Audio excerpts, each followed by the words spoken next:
sedekah subuh. Sedekah subuh, kenapa saya berkata sedekah subuh? Bukan berarti tidak boleh sedekah di waktu yang lain. Semua sedekah boleh di setiap waktu dan setiap saat, hari Jumat maupun selain hari Jumat. Tapi sedekah subuh itu termasuk sedekah yang terbaik. Kenapa? Bukan kata saya, tapi kata Rasulullah sallallahu alaihi wasallam. Setiap waktu subuh Allah turunkan malaikat, tugasnya mendoakan orang yang bersedekah subuh hari. Allahumma a'ti munfiqan khalafa. Ya Allah, ganti yang lebih baik bagi orang yang infak di subuh hari. Ibu-ibu lagi halangan tidak salat, sebelum beraktivitas isi sedekah subuh. Anda tidak usah susah-susah mencari anak yatim dan orang miskin di subuh hari. Mulai hari ini masing-masing bikin kotak amal atau botol atau kaleng, simpan di rumah. Setiap habis salat subuh sebelum beraktivitas isi sedekahnya. Apalagi kalau sedekah itu disertai doa. Begitu anda sedekah, sebutkan hajatmu. Ya Allah, dengan berkah sedekah ini, ya Allah, saya ingin nikah. Mudahkan jodoh. Nikah lagi juga boleh doa, tidak apa-apa. Ada yang sedang melamar kerjaan, anda isi, wallahi dahsyat, amalan ini wallahi dahsyat, manfaatnya banyak untuk menyembuh penyakit, menabulkan hajat, memudahkan urusan, dan tidak pernah saya sampaikan amalan ini, semua alhamdulillah berhasil mendapatkan hajatnya. Begitu anda isi, doa, ya Allah, dengan berkah sedekah ini mudahkan lamaran kerjaan saya. Ya Allah, dengan berkah sedekah ini mohon titipkan pahalanya untuk kedua orang tua saya. Kalau ada yang merasa dirinya suka marah, suka emosi, ya Allah, dengan berkah sedekah ini tenangkan hati dan jiwa saya agar tidak emosi lagi. Ya Allah, dengan berkah sedekah ini karuniai kepada aku anak penghafal Al-Quran. Bu, jemaah sekalian, saya berkeluarga 12 bersaudara, timnas. Dan kami memang sudah disusun satu lusin 12 ini mempersiapkan kalau timnas kita belum mampu membawa juara, insyaallah kami sekeluarga siap mengganti timnas. Alhamdulillah dari saudara saya 12 ini 10 penghafal Al-Quran. Tapi orang tua saya awam, percaya enggak? Orang tua saya bukan ulama, bukan kiai, bukan ustaz. Ayah saya belajar kelas 3 SD.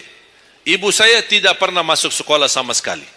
Sampai usia 40 tahun masih buta huruf, tidak bisa baca Quran. Tapi Allah berikan karunia keturunan penghafal Al-Quran. Berkat apa? Salat mereka dan sedekah mereka, termasuk doa. Itu perjuangan mereka. Alhamdulillah sekarang ayah saya, ibu saya penghafal Al-Quran, yang jadi gurunya anaknya sendiri. Sekarang di Indonesia saya bawa 5 adik saya dan ditugaskan menjadi imam tarawih. Saya bawa mereka pindah dari Arab kemari.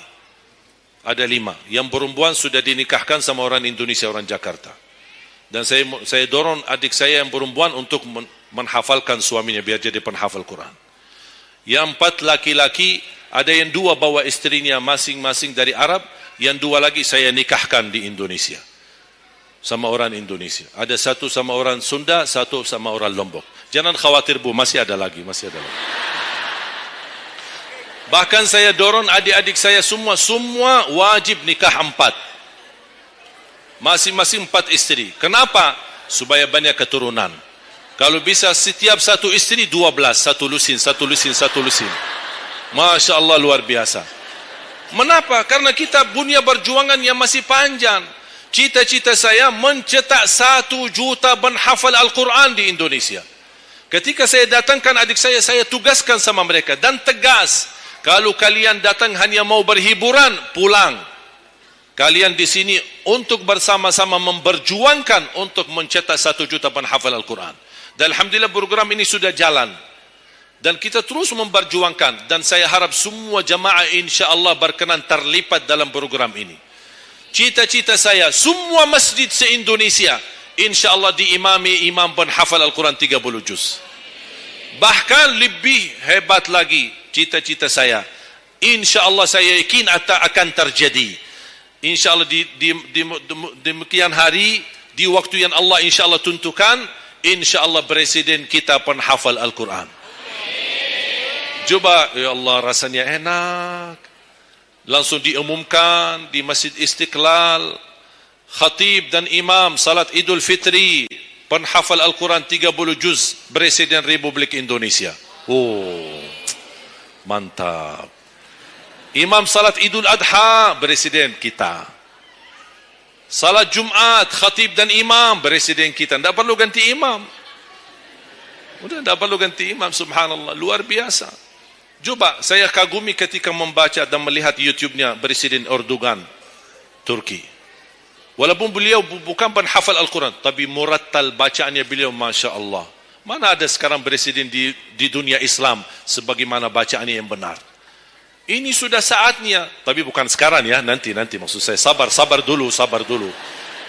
Nanti jadi kacau nanti, semua, sabar dulu. InsyaAllah ada waktunya, InsyaAllah. Mulai dari sekarang kita ayo bersama-sama mempersiapkan untuk kalau anda gagal menjadi penghafal Al-Quran, jangan gagal anakmu, cucumu, generasi yang ini semua. Kita melihat, saya bangga, kenapa saya semangat untuk mencetak 1 juta penghafal Al-Quran? Itu berkatnya acara Hafiz Indonesia. Nonton kan acara Hafiz Indonesia? Nangis ya? Alhamdulillah. Habis tisu kan? Tahu enggak salah satu karunia Allah untuk Indonesia? Ada teman saya pun usaha Bunia TV di Arab. Beliau ingin membuka dan membuat acara Hafiz Indonesia versi Arab. Tapi gagal. Kenapa? Karena tidak menemukan jumlah yang banyak penghafal Al-Quran di bawah usia 10 tahun. Hanya Indonesia saja. Malaysia kalah, Indonesia saja. Di bawah 10 tahun. Dan sayang sekali memang anda yang nonton acara Hafiz Indonesia, anda nonton acara yang sudah jadi. Tapi anda belum tahu apa yang kami berjuangkan di belakang layar. Sebelum acara Hafiz Indonesia, 4 bulan bekerja keras. Sambil tim turun ke lapangan, ke desa-desa, kampung-kampung, ke pulau-pulau untuk menumbulkan dan mendatangkan, menghadirkan para penghafal Al-Quran. Ketika dibawa di Jakarta, 2 bulan berturut-turut kami didik mereka. Yang awalnya pemalu, awalnya ada yang mohon maaf, kencing di celananya sendiri. Saking tidak berani, takut. Alhamdulillah sekarang menjadi mereka pemberani. Bahkan mereka berlumba-lumba azan subuh. Mereka berlumba-lumba membangunkan sesama saudaranya. Sama-sama tertib, makan. Kita menghadirkan doktor kesehatan. Kita menghadirkan doktor psikologi jiwa untuk menjaga perasaan mereka selama 2 bulan. Didampingi kadang-kadang ibu mereka, didampingi kadang-kadang ayah-ayah mereka. Dan semua rata-rata sepakat orang tua mereka, tidak pernah kami merasakan bangga memiliki anak sebagaimana kami melihat perjuangan di Hafiz Indonesia. Dan Alhamdulillah begitu selesai acara Hafiz Indonesia, kami tidak tinggalkan mereka. Kami terus kawal, kami terus pimpin. Dan Alhamdulillah mereka di kampung masing-masing sudah membangun rumah tahfiz. Ada yang membangun pesantren untuk mencetak dan melahirkan jumlah yang banyak penghafal Al-Quran. Dan ini perjuangan luar biasa. Tidak mudah. Berapa biaya yang dikeluarkan. Dan mohon maaf, belum ada sponsor yang bisa mensponsori kita dan membayar full untuk kita. Kita terus bekerja keras dan Alhamdulillah masih Allah hantarkan kepada kita orang yang dermawan, orang yang baik, yang berduli dengan dan mencintai Al-Quran. Allah anugerahkan. Wallahi menurut saya, saat ini, zaman ini, sedekah yang terbaik dan yang termulia, semua apapun yang terkait dengan Al-Quran, itulah yang termulia. Makanya boleh anda ketika anda bersedekah, jangan lupa disertai doa. Di antaranya anugerahkan ya Allah Indonesia menjadi negara Al-Quran. Tapi tolong fokus. Kalau anda isi sedekahnya, tolong disesuaikan. Jangan isi sedekahnya koin, tapi doanya sampai terbit matahari. Tidak ada malunya. Kata Allah, koin-koin aja sedekahnya, doanya dah habis-habis. Hajatnya panjang, lebar. Malu kita sama. Bukan Allah tidak bisa. Allah maha bisa menabulkan hajat. Tapi kita malu sama Allah. Kok cuma bikin ya Allah, panjang.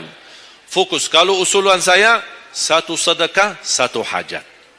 1 sedekah, 1 hajat. Dan insya Allah akan anda melihat manfaatnya. Mudah-mudahan semua yang hadir insya-Allah menjadi keluarga besar 1 juta penghafal Al-Quran. 1 juta mencetak penghafal Al-Quran.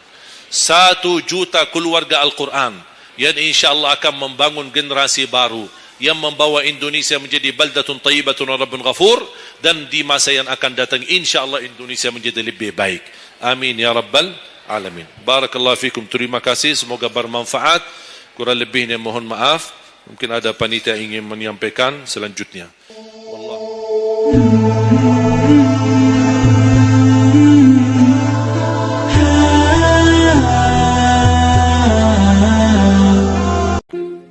Sedekah subuh.